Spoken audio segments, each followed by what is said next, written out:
percebeu que quando você diz não para o seu filho, parece que você disse sim, porque aí ele vai lá e faz exatamente o contrário daquilo que você disse que era para fazer?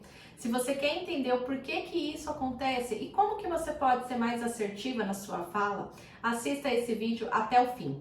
Por mais que pareça que a criança, ela é teimosa, que ela está teimando, ou então que ela tem uma personalidade muito forte e determinada, por isso que ela vai lá e faz, mesmo depois de você ter dito que não era para fazer, isso não tem nada a ver com teimosia ou então com personalidade forte. Isso tem a ver com a forma como o cérebro processa as informações. Isso tem a ver com processos mentais, né, com funções executivas no nosso cérebro.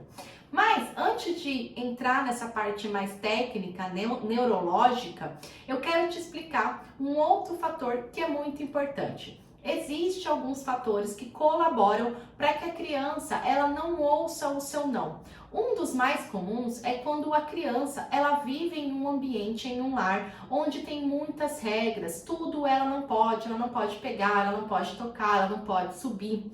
Então essa criança que vive em um ambiente onde ela não pode, ela não se sente, né, que tem liberdade de explorar aquilo que ela sente vontade, ela costuma ser um pouco mais resistente. E eu até entendo essa teoria de que, nossa, Lid, mas ela não pode de fato pegar, né? Então ela tem que entender que ela não tem que pegar. Eu entendo isso. Antes de estudar educação respeitosa, antes de ensinar isso para os pais, de estudar tudo o que eu sei, eu tinha uma ideia bem parecida com essa e uma ideia bem fixa sobre algumas coisas. Uma delas era em relação aos objetos da minha casa. Eu tinha a ideia de que eu não iria retirar nada do lugar, que as coisas que estavam ali, o meu filho iria ter que aprender que isso ele não pode tocar, que isso ele não pode mexer. E essa ideia até funciona, até a criança nascer, ou então até ela começar a engatinhar e começar a alcançar esses objetos. Você até pode dizer para mim assim, Lid, mas na minha casa funciona. Funciona, mas a que custo? Será que você realmente não fica ali atrás, rodeando, parecendo um cão de guarda, atrás dessa criança, garantindo que ela não vá mexer nas coisas? Pensa comigo, o porquê que isso acontece? Existe algo muito intrínseco dentro da criança que move ela em direção à exploração. Pensa só, essa criança acabou de chegar no mundo, ela acabou de chegar nesse universo novo, ela observa as coisas, até pouco tempo ela nem enxergava direito, ela via determinados vultos, de repente ela começa a enxergar as coisas, ela começa a ver cores, né? E aí depois de um tempo ela começa a ter um pouco mais de autonomia sobre o próprio corpo, ela começa a engatinhar, ela começa a se levantar, apoiar e aí sim ela consegue ter acesso àqueles objetos, aquelas coisas que até um tempo atrás ela só via. E é através desse toque, desse pegar, desse sentir que ela vai conseguir dar sentido para aquelas coisas, ela vai conseguir dar função para aquilo.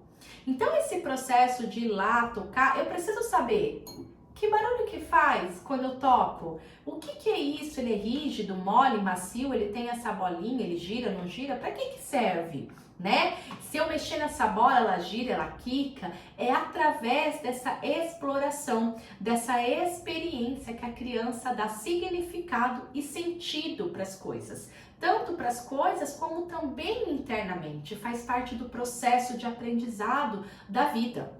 Existe um desenho na Amazon Prime que eu esqueci o nome, mas eu vou lembrar e eu vou colocar aqui nos cards para vocês.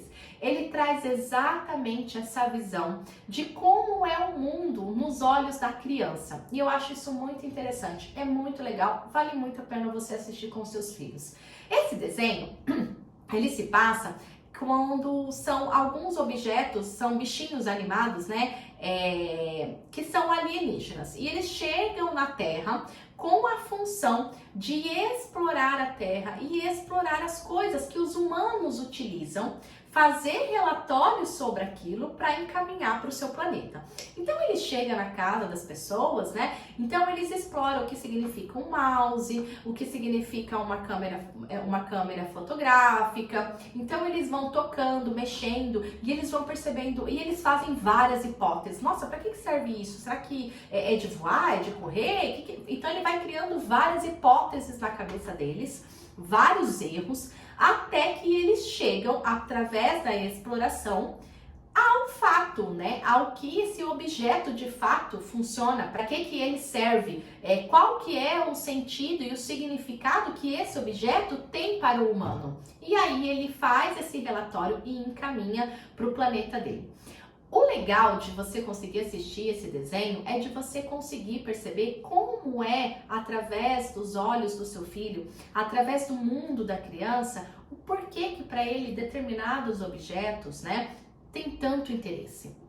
O porquê que é tão importante para a criança tocar, sentir com a mão, ver, perceber. O que eu quero te dizer com isso é que existe algo intrínseco dentro da criança que movimenta, que move ela em busca de aprender, de explorar. Então, essa vontade que é intrínseca, muito mais forte do que o seu comando, do que a sua regra do não pode. E é por isso ela vai atender a essa vontade interna ao invés de atender o seu não. Então existe algo por trás, algo muito maior que move esse desejo da criança. É isso que eu queria te passar. Nesse ponto, além disso, nós podemos abordar alguns fatores, mas eu quero trazer dois que eu acredito que são assim, ó, primordiais para você conseguir entender o porquê que o não é tão difícil de conseguir entendimento para a criança. O primeiro é relacionado à memória operacional. A criança, ela tem uma memória muito curta. Isso significa que mesmo após você dizer para ela não mexa, pode ser que alguns segundos depois ela já se esqueça dessa informação. Ela não consegue armazenar informações a longo prazo. Então é natural que mesmo após você ter dito, né, mesmo que você disse horas antes ou um dia antes, ela ainda assim vá mexer, vá lá fazer aquilo que você disse que não era para fazer. Porque a memória operacional dessa criança é curta. Ela não consegue reter memórias a longo prazo e isso se perde em questão de segundos. O outro motivo tem a ver com as funções executivas, uma delas em específico, que se chama controle inibitório. O próprio nome já diz, controle, controlar, inibir a vontade de fazer alguma coisa. Quer ver? Eu vou te dar um exemplo que não é só com a criança que isso acontece. Se eu disser para você, não pense laranja, você pensou laranja. Isso acontece porque o nosso cérebro primeiro processa uma imagem daquilo que eu disse para depois formar a segunda imagem do que é para não fazer. Então, primeiro você formou a imagem da cor laranja e logo você buscou referências de outras cores para poder distrair a sua mente, né, e não pensar naquilo que eu disse. É exatamente isso que acontece quando você fala para a criança, não pegue esse objeto. Quando você diz para ela, não pega esse mouse, o que acontece? O cérebro dela tem que fazer dois processos mentais. O primeiro processo é formar a imagem dela pegando o objeto e o segundo processo mental é formar a imagem dela negando esse objeto, negando esse movimento de pegar. Só que esse ciclo, né, ele se completa de forma muito rápida e instantânea no nosso cérebro, que já é maduro, desenvolvido e tem todas as funções, né, todas as ferramentas necessárias para isso. No cérebro da criança acontece mais ou menos assim, por conta do controle inibitório que ainda está em desenvolvimento, ainda é muito fraquinho, ele não tem força suficiente de inibir esse processo. Então, quando você fala para a criança assim, não pegue esse mouse, primeiro o cérebro dela forma a imagem dela pegando o objeto e não dá tempo de formar a segunda imagem dela negando, inibindo o processo, o impulso de pegar. Entende? Então, dentro do cérebro da criança, esse ciclo, ele não acontece com essa rapidez e com essa velocidade toda. Então, primeiro ela forma a imagem dela pegando, para depois formar a imagem dela negando. Mas por conta do controle inibitório, não dá tempo. Quando você vê, ela já foi lá e pegou o objeto.